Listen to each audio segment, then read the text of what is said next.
You end your day with a good meal. You've made the smart choice. No heavy dessert, no late-night caffeine, and you didn't touch that second glass of wine. You finish up dinner, maybe clean the kitchen, get into your pajamas, and slide into bed feeling content, like you've earned this rest. But then it happens, like clockwork. 2 a.m., your eyes snap open, your bladder's calling. You sigh, swing your legs off the bed, and make that all-too-familiar walk to the bathroom. Maybe you tell yourself, well, I guess it was that cup of tea. Or, I just have a small bladder now, part of getting older, right? Or maybe you blame dinner. A heavy meal, rich sauce, too much salt. Whatever it was, you chalk it up to that plate you ate. But what if I told you, dinner isn't the villain, and neither is your age. And that glass of tea, it's not as powerful as you think. The real reason you keep waking up at 2 a.m. has nothing to do with your bladder, and everything to do with what your body doesn't do after dinner. Let that sink in. Because what's really waking you up isn't just about food. It's not about water. It's not even about your kidneys. It's about digestion. It's about blood flow. It's about hormone signals and body temperature. It's the little habits, the things you think are harmless, that are sending the wrong signals to your body at the worst time. And here's the part no one tells you. It's fixable. In fact, one small change, something you'll learn before this video is over, could cut your nightly wake-ups in half. No pills, no products, just a smarter rhythm. I've seen it over and over in my patients, and once you understand what's really going on inside your body after you eat, everything changes. So, don't go anywhere, because tonight, I'm counting down the 5 post-dinner mistakes that could be stealing your sleep, and the #1 fix at the end? It's something you can start tonight, and you just might sleep straight through till morning. Now, before we dive in, if you're tired of waking up groggy, if you just want to sleep like you did 20 years ago, do me a quick favor, tap that like button. It helps this video reach others who are silently struggling, just like you. Subscribe to Life Stamina. This channel is built for adults who want real answers, not gimmicks. Just practical, respectful health tips that make a difference. And hey, I'd love to know, what time do you usually eat dinner, and where are you watching from? Drop it in the comments. I'm always amazed by how far our Sleep Smart community reaches. Alright, let's get into it. Mistake number 5, and trust me, it's not what you think. So here's where most people, especially as we get older, unknowingly sabotage their sleep. You eat dinner, push your plate away, maybe rinse the dishes, and then head straight to the couch or your favorite chair. You grab the remote, you open your phone, you sit, you stay. Sometimes it's to rest your legs, sometimes it's just habit, and before you know it, an hour or 2 has passed. Then it's straight from the sofa to the bed. But here's the thing, your body isn't done working. Even though you feel relaxed, your digestive system is in full swing, trying to break down that meal you just ate. And when you stay seated or recline too soon, you make its job so much harder. See, your stomach is a muscular pouch that churns and squeezes to push food into your intestines. This process is called gastric emptying, and it's already slower in older adults because of natural changes in muscle tone and digestive enzymes. But when you sit still, especially in a slouched or reclined position, the entire process slows to a crawl. The result? Bloating, gas buildup, acid reflux, and worst of all, pressure on your bladder. That pressure may not be enough to bother you at 9 p.m., but by 2 a.m., that trapped gas and sluggish digestion have had all night to brew. And now, it's pushing on your bladder, telling your brain, wake up, it's time to go. And here's the frustrating part. You didn't even drink much. You think, why do I feel so full or so urgent? That's why. Now, the fix for this is beautifully simple. Just move. You don't need to jog or do jumping jacks. I'm not asking you to sweat, but after dinner, give your body a little support. A 10-minute walk around the house. Stand at the counter while you scroll your phone instead of sinking into the couch. Even washing a few dishes by hand helps.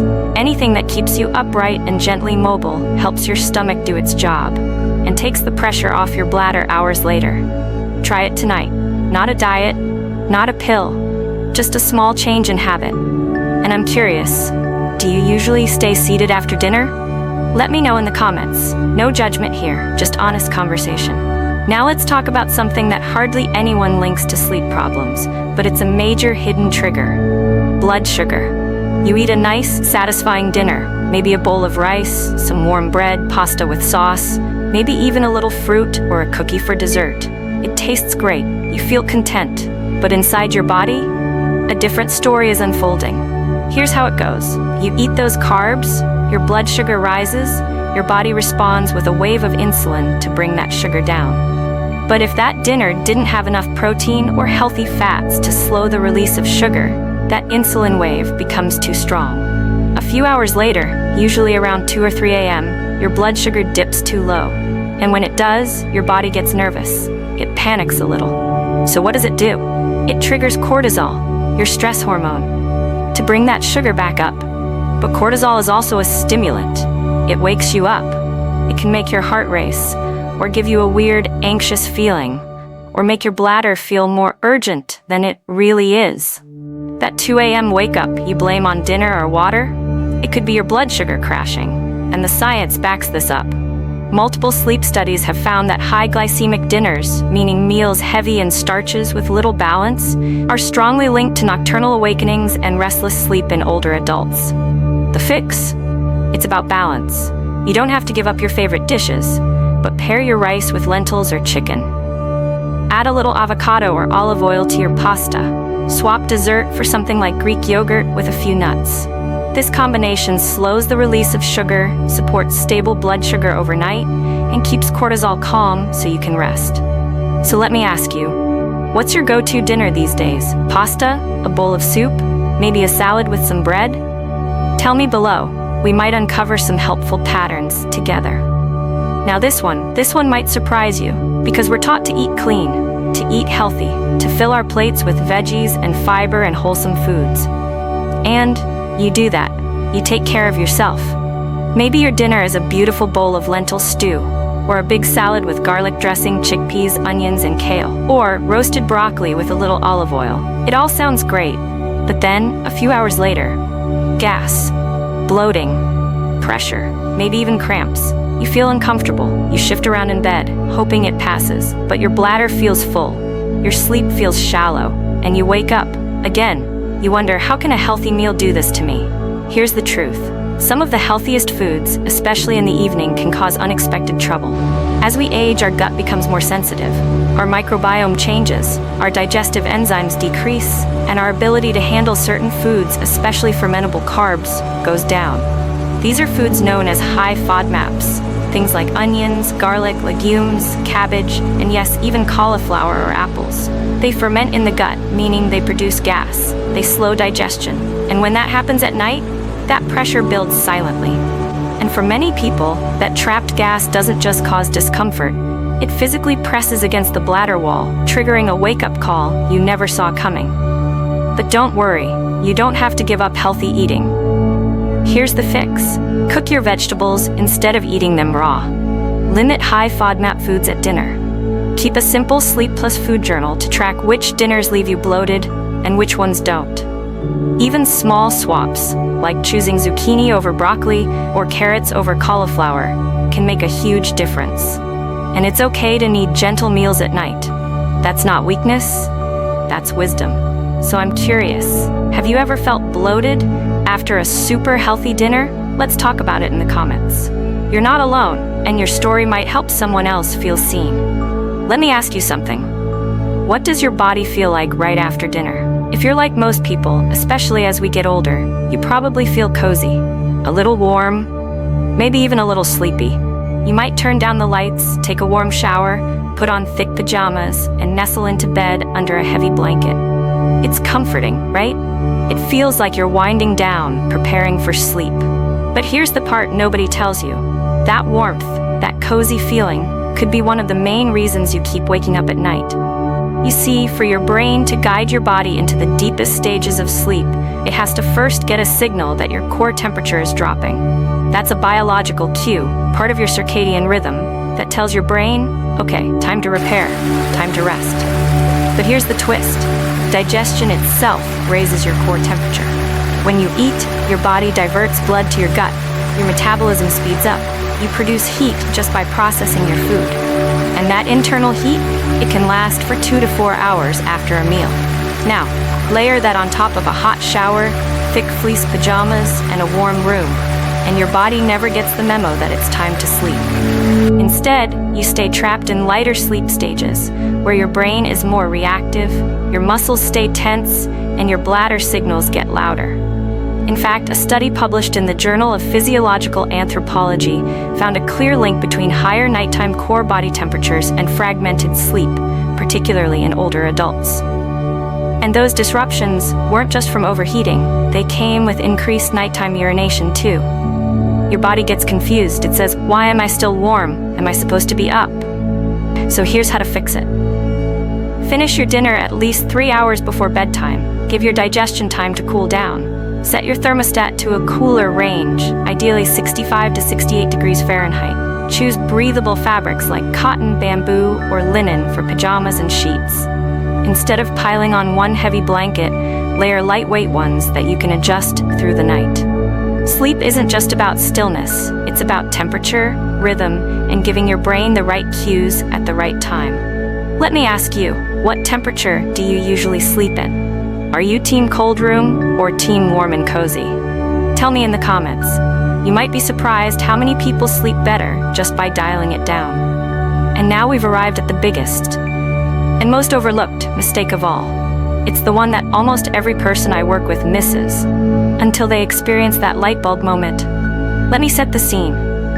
You've just had dinner. You're full, a little tired.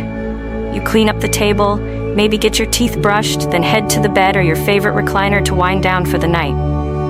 You lay back, you get comfy. Maybe you scroll your phone or watch a little TV. Sounds normal, right? But here's what's happening inside your body. Gravity, your body's best daytime assistant, suddenly turns on you. All day long, gravity pulls fluids and food downward toward your feet and lower abdomen. That's why people often notice swelling in their legs or ankles by evening. But when you lie down, whether it's in bed or on the couch, that gravity redistributes. Now those fluids start flowing back into your core, and that includes pressure shifting toward your bladder. And if your stomach is still full from dinner, that mass is now settling horizontally, pressing outward. And guess where a good chunk of that pressure ends up?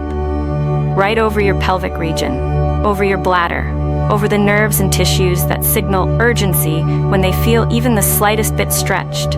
It's like laying a sandbag across your lower belly, slowly but steadily increasing the discomfort. And by 2 a.m., your brain responds with, hey, time to go. And if you sleep on your right side or with your legs tucked tightly, that pressure intensifies. But here's the hopeful news. You can fix this without medication, without surgery, without buying anything at all. Here's what you do. Wait at least 2 hours after eating before lying down fully. Even if you're tired, stay upright. Maybe sit in a supported chair or do something low effort like a puzzle or reading. Before bed, elevate your legs. Lie on the couch or floor and prop your feet up, above heart level, for 15 to 30 minutes. This helps move excess fluid out of your legs, through your kidneys, and into your bladder before you fall asleep. And finally, if you do need to recline, consider sleeping on your left side with a small pillow between your knees. This posture relieves lower abdominal pressure and supports smoother digestion overnight. This one small change, just adjusting how you spend the time after dinner, has helped countless people reduce those wake-up calls. So now I'm curious, do you usually lounge after dinner or stay up and moving? What works for you? Share it below. You might inspire someone else to make a change. All right, let's take a moment to pull it all together. We've walked through 5 powerful but fixable after-dinner habits that might be stealing your sleep. Sitting still after eating, blood sugar dips from carb-heavy meals, hidden inflammation from certain healthy foods, body heat overload from digestion and a warm sleep environment, and the postural pressure you create without even realizing it. But here's the most important part. I want you to remember. Don't try to fix all of this tonight. That kind of pressure leads to frustration, and frustration steals more sleep than any dinner ever could. Instead, follow the rule of 1. Pick just one of these mistakes, the one that gave you that aha moment. Maybe it was the leg elevation, maybe it was cooling down your room, or just walking after dinner. Focus on that one thing for the next 3 nights. No pressure to be perfect.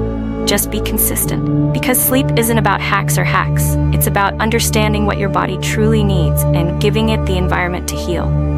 Small wins, steady change, real results. So now, your turn. Which mistake hit home the hardest for you? Which one are you going to tackle starting tonight? If this video gave you a plan, if it gave you clarity, type the word reset in the comments right now. That's your promise to yourself, your signal that you're ready to take your sleep seriously. And if you haven't yet, hit that subscribe button and turn on notifications. Here on Life Stamina, we make health simple, respectful, and empowering, especially for grown adults who deserve real solutions, not fluff. And lastly, share this video with someone who keeps blaming dinner, not realizing it's what happens after dinner that's quietly stealing their sleep. Because now, you know better. And tonight, you sleep better. Take care. Sleep deeply. You deserve it.